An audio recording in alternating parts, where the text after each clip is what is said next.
So everybody got an unboxing for you today.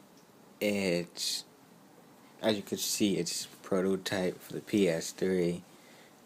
I already got this for the 360, but I want to pick it up for the ps3 since it's a really good game. I know this game isn't new or anything because it came out in like 2009, 10. So, but I got it. $17 plus a warranty for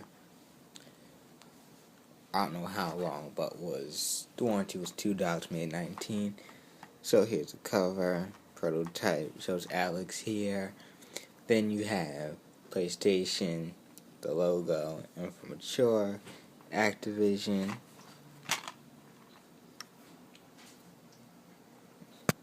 Let me just focus.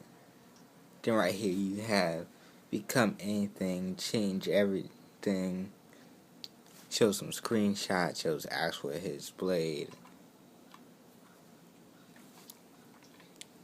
And this is used because it's the only one they had.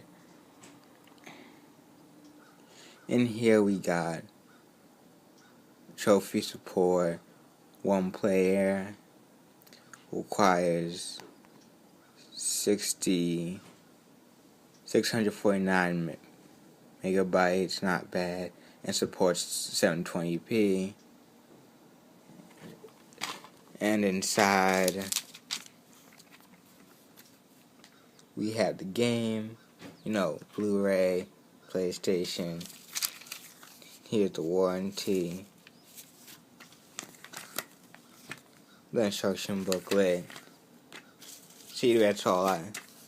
That was all just a quick unboxing, since I haven't done one of these in a while. So, that's all for this video. Please comment, rate, subscribe, and that's it for this video. Thanks for watching.